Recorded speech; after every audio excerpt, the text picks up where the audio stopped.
segunda-feira, a semana tá só começando e a gracinha por aqui já começou também.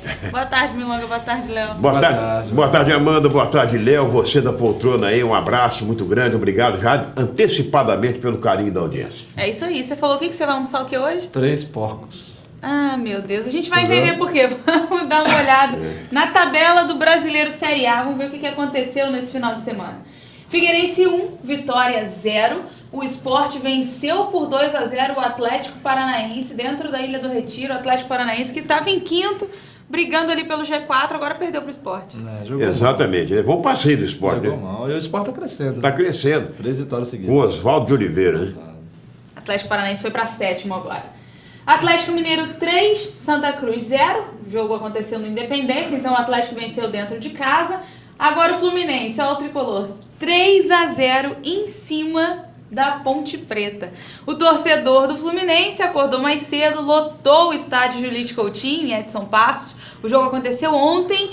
Tudo isso, claro, para apoiar a equipe no duelo contra a Ponte Preta. O primeiro tempo foi truncado, com bons momentos ali, né? E apenas um gol de Cícero. Não assustou os donos da casa, como você pode ver, a gente está vendo aqui algumas imagens, né? Acabou de passar a imagem do gol.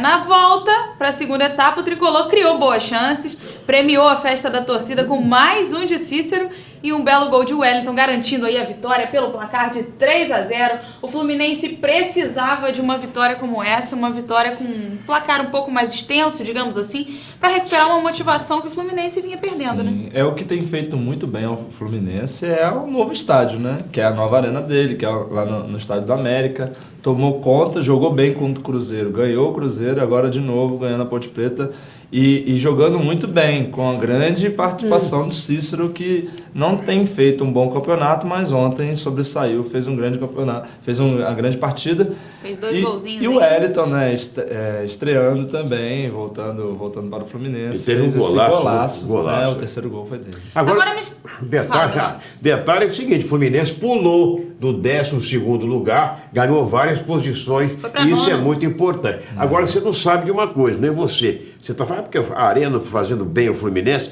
parece que a Ilha do Governador está fazendo bem também ao Botafogo. Só que as Olimpíadas, meu filho, chegaram, estão chegando, acabou a farra das arenas novas. Fluminense já vai ter um jogo dele marcado para setembro, o jogo que ia ser na próxima rodada. Botafogo também, quer dizer, ó, negócio de arena nova só depois das Eu quero que vocês expliquem um negócio pro pessoal de casa. O Fluminense jogou em casa, exerceu o mando de campo. Mas na próxima rodada, o Fluminense de novo vai jogar em casa e exercer o mando de campo. Por quê?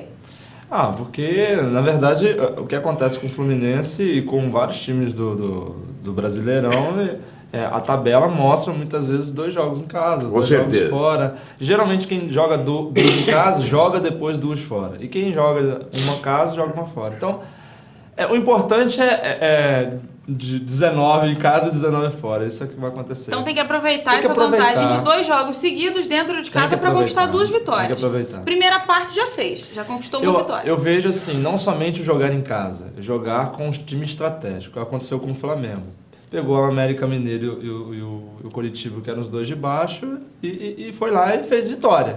Então o Fluminense tem que trabalhar isso. Tanto o mando de campo, que já tem ajudado ele, trabalhando agora no Julite Coutinho. Mas o que eu estou dizendo a você é o seguinte, porque tanto o Fluminense quanto o Botafogo. O Fluminense, ela falou, joga 2 jogos em seguida em casa. Só que, em função das Olimpíadas, esse jogo ficou para 3 de setembro. Sim. Quer dizer, se fosse agora, o Fluminense estava no embalo, né? Venceu um em casa e ia partir para cima do outro, que é o Figueirense, né?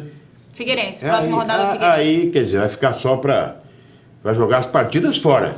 Porque tem um jogo no meio de semana, né? Tem um jogo no meio de semana. Tem uma rodada no meio de semana e uma rodada no final de semana. Que é aí que folga na rodada de final de semana. Né? Tudo bem. Vamos falar do Flamengo daqui a pouco? Vamos voltar para a tabela? São Paulo 2-2 com a Chapecoense. O Sina do São Paulo com a Chapecoense. São Paulo não consegue vencer a Chapecoense dentro de casa. E tá perdendo de 2, né? Eu acho que o São Paulo é um time de meio de tabela, né? Eu acho que tem... Pra você, hein, Fabinho? Nosso cinegrafista Fabinho não gostou muito dessa Fabinho tem esperança ainda, não tem? De chegar no G4? Ele também tinha de ir pra final da Libertadores. Continua, né? É difícil. Mas assim, o São Paulo, o Cueva jogou muito bem, né? O Centurião deu um passo pro primeiro gol do Cuevas depois. ele fez o segundo gol de pênalti, trabalhando aí o empate, né, que tomou 2-0 com grande bobeada da zaga em dois cruzamentos. Acho que o São Paulo precisa... E Balsa adora a zaga, ele precisa aí consertar um pouco. O São Paulo agora que pega o Atlético Mineiro, né? Não vai ser fácil, não. Não vai não. Um jogo duro. Vai ser moleza, não. Voltando para a tabela, Santos 2, Cruzeiro 0. Cruzeiro sempre em crise, né? Eu nunca vi na minha história Cruzeiro assim na zona de rebaixamento, 15 pontos. Eu estou achando difícil. Eu acho que até o final do campeonato vão cair outros treinadores. Caiu o Bento, aquele de Portugal, né? Entrou o Mano Menezes. Eu não quero dizer nada isso, porque sei lá o que está acontecendo com o Cruzeiro. Mas eu confio no Mano. Mas parece que aquela assim, o time quando está fadado ao rebaixamento, ele começa a colher maus resultados, até mesmo dentro de casa. Eu confio no Mano Menezes, eu acho que é um belo de um treinador. Também acho. Acho que é a melhor contratação do Cruzeiro. Vejo que o Rafael Sobis vai crescer muito nesse time. Ontem fez uma boa partida, ele está entrando em ritmo de volta ao futebol brasileiro, que estava no México.